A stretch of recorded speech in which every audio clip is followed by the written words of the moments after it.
XBB.1.5 varian adalah sesuatu yang sebentar lagi akan menjadi pembicaraan.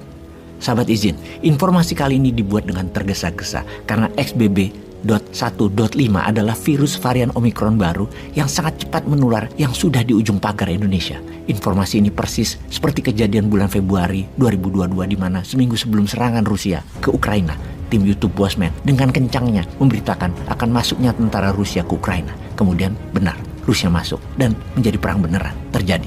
Setelah itu, informasi berikutnya yang Bosman selalu infokan adalah Tiongkok pasti ambil Taiwan. Untuk ambil Taiwan diperlukan sebuah persiapan panjang. Diperkirakan persiapan itu memakan waktu 2 tahun sampai 4 tahun. Dan masa paling tepat adalah 2027 diperkirakan. Pokoknya sebelum tahun 2049 Taiwan pasti masuk ke Tiongkok menjadi satu sistem bernegaranya.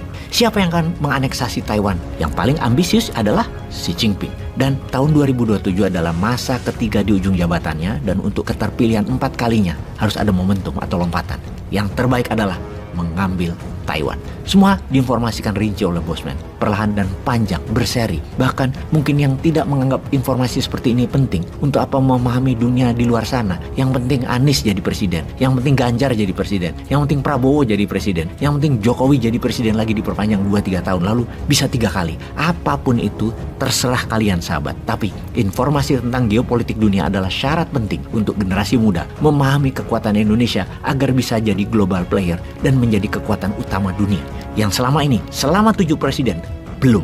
Saat ini Indonesia masih mentah. Ekonominya berdasarkan GDP masih nomor 16 besar dunia. Kekuatan militer dalam hal persenjataan masih nomor 15 dunia, di mana 90%-nya armor, arsenal, alutsista tadi adalah impor. Industrial military kompleknya masih belum jadi. Keterampilan tentaranya dalam hal jumlah dan kombatan skill masih nomor 12 dunia. Kekuatan tentara aktif 500.000 personel tentara, dan kekuatan bisa menjadi besar karena ada 5 juta manusia Indonesia yang bisa dimobilisasi untuk angkatan kelima dalam perang. Populasi nomor 4 dunia dan masih muda usianya rata-rata. Semua itu baru kekuatan standar. Sejauh ini cara menghitung kekuatan Indonesia, apakah Indonesia global player atau Indonesia superpower.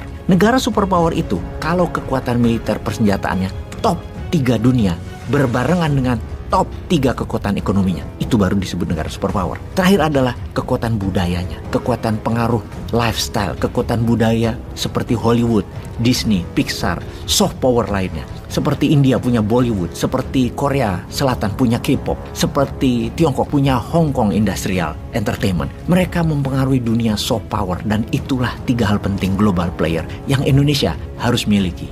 Kembali ke XBB.1.5 yang kita mulai dengan mengingatkan bahwa WHO bukan kepanjangan dari World Health Organization, tetapi Wuhan Health Organization. Karena apapun yang Tiongkok lakukan dibenarkan oleh WHO dan dibantu, ditutup-tutupi oleh WHO.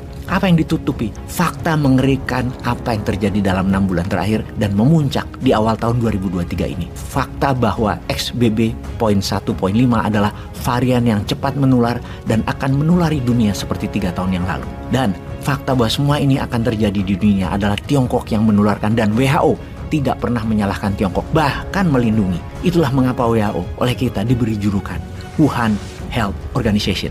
Sejak peristiwa meledaknya virus dari Wuhan di akhir tahun 2019, WHO bukan fokus pada kesehatan dunia, tapi melindungi citra Tiongkok dan juga citra Xi Jinping.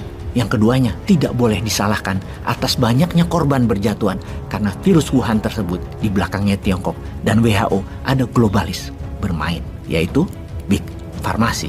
WHO harusnya membuat dunia sehat dan aman dan juga menolong yang lemah, tetapi tidak dilakukan. WHO mengatakan fenomena yang saat ini terjadi di Tiongkok adalah hal yang bisa teratasi dengan mudah. Dan dari mana data tersebut kalau tidak dibungkus dari fakta agar dunia percaya bahwa virus kali ini tidak berbahaya dan aman?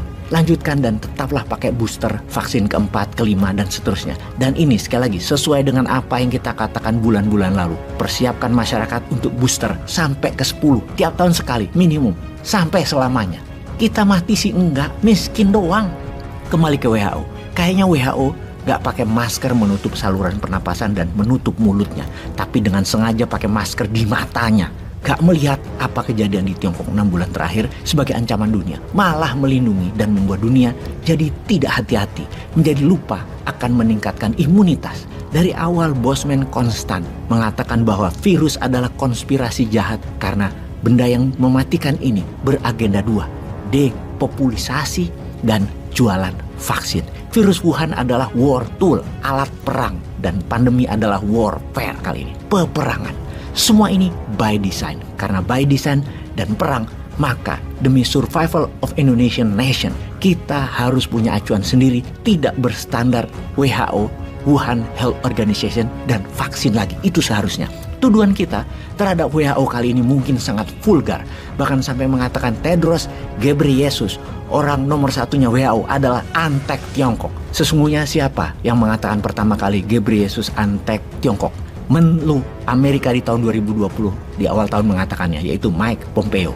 Kalau diingat, di awal tahun 2020 di mana virus masih di Wuhan, semua kejadian di depan matanya WHO bukan melindungi dunia, namun masih menganggap enteng, bahkan menipu dunia dengan mengatakan virus tersebut tidak bisa pindah ke manusia lain lewat udara. Ingat lo ya, ini awal tahun 2020 dan akhir tahun 2019, yang mana kita tahu sekarang bahwa info-info WHO itu adalah menipu dan menjebak kita semua sehingga kemakan vaksin diplomasi dan memakan ratusan ribu korban manusia di rumah sakit dan biaya 1.000 triliun rupiah untuk menangani masalah pandemi dan masalah ekonomi.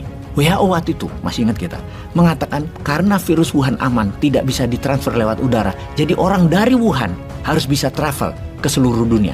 Namun faktanya, tak lama kemudian ribuan orang terpapar dan meledak kejadian tersebut dari Italia. Dan setelah itu, tak lama kemudian, dalam hitungan bulan, seluruh dunia terimbas dan jutaan meninggal. 1 miliar manusia terinfeksi. Farmasi besar panen akbar, panen raya. Vaksin bohongan yang tidak meningkatkan imunitas daya tahan sebenarnya pun ikut panen. Kita ingatkan lagi, ketika beberapa negara punya strategi melindungi negara waktu tahun 2020 ini ya, dengan tidak menerima orang-orang yang datang dari Tiongkok, Dr. Tedros secara pribadi terang-terangan memarahi negara seperti India, Australia dengan mengatakan sebaiknya kalian negara-negara tidak perlu melarang kedatangan orang dari Tiongkok yang akan mengganggu perdagangan dunia. Apa nggak gila itu Tedros yang dengan terang-terangan melindungi Tiongkok? Dan tak lama setelah dia mengatakan hal itu di Januari, bulan Februari, dunia gelap dan dunia panik. Sebenarnya satu orang itulah akar masalah dunia. Karena sebagai ketua orang nomor 1 WHO, bukannya melindungi dunia tapi melindungi hanya Tiongkok. Pencitraannya dia adalah buzzer Yuannya Tiongkok dia itu. Ketika bulan Februari setelah Tedros ketemu Xi Jinping, Tedros memuji betapa luasnya pengetahuan Xi Jinping itu. Itu di media dunia resmi loh dia mengatakan dan memuji Xi Jinping. Dan tak lama setelah itu baru dia mengatakan bahwa virus adalah pandemi dunia. Setelah dapat go ahead dari Xi Jinping baru mengatakan hal itu. Gendengnya orang. Oke, coba sahabat memikirkan apa yang seharusnya kita lakukan sekarang demi survival of the nation Indonesia. Akan apa yang sebentar lagi masuk dan menjadi masalah kesehatan nasional. Ditunggu komen Anda.